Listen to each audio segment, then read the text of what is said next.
प्रतिशत कमी अथवा वृद्धि के प्रतिशत मान पर आधारित प्रश्न चल रहा था। इसका टाइप 1 पहला क्वेश्चन लिखिए। पहला क्वेश्चन लिखिए, तेल का मूल्य 20% तक बढ़ जाता है। तेल का मूल्य 20% तक बढ़ जाता है, किंतु उसकी खपत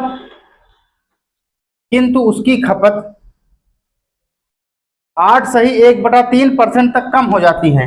8.1/3% लिख लेना भैया देख के। तेल का मूल्य 20% तक बढ़ जाता है तथा उसकी खपत 8.1/3 लिखा हुआ है बोर्ड पर तक कम हो जाती है,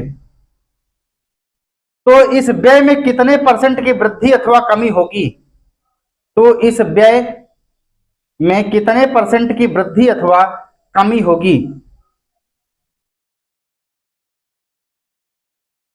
इसको दो तरीके से लगाया जा सकता है। पहला तरीका सूत्र से है, जिसको आप लोग पढ़े होंगे। अगर पहले में वृद्धि है तो प्लस ए, दूसरे में अगर कमी है तो माइनस बी, प्लस माइनस का गुणा माइनस ए बी अपॉन 100। ये पहला सूत्र है। अगर पहले वाले में अगर कमी है पहले मान में तो माइनस ए, दूसरे वाले में भी कमी है तो माइनस बी, और माइनस माइनस का गुणा भैया प्लस ए बी अपॉन 100। ये दूसरा सूत्र बनता है। तीसरा सूत्र बनता है, अगर पहले वाले में कमी हो दूसरे वाले में वृद्धि हो तो माइनस प्लस का गुणा माइनस ए बी अपॉन 100। और अगर दोनों में कमी हो तब भी लिख दिए हैं, अगर पहले में कमी हो तब भी लिख दिए हैं, अगर दूसरे में कमी हो तब तीनों का सूत्र है ये। पहला प्रश्न पढ़िए। कह रहा है कि एक पहली प्रतिशत कितनी बढ़ रही है? 20% की दर से वृद्धि हो रही है, यही है। दूसरे में बी का मान दिया गया है 8.1/3 की कमी हो रही है, यही है। कमी के आगे माइनस लगा दें, इसको लिख सकते हैं 8 त्रिक 24 1 25 यहां तक कोई दिक्कत भैया? सूत्र क्या लिखा है? पहले में अगर वृद्धि हो रही तो पहले को प्लस लिख दें 20, दूसरे में अगर कमी हो रही तो चिन्ह किसका लगाएंगे? माइनस का 25/3।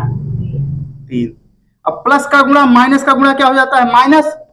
ए और बी सूत्र में है, ए की जगह 20 का मान, बी की जगह 25/3 का मान, सूत्र में अपॉन 100 है, हम भी लिख देंगे 100। काट दो, उत्तर आ गया। यहां एक मान लो तिरछा गुणा कराओ लासा लेकर के, कितना आ गया मान? 20 तियां 60 माइनस 25/3। इसको काटोगे तो कितना हो जाएगा? 20 पंचे 5 पचे 25, 5 बटा माइनस का 5/3, 60 में से 25 जाएंगे भैया, कितना आ जाएगा? कितना? 35/3 माइनस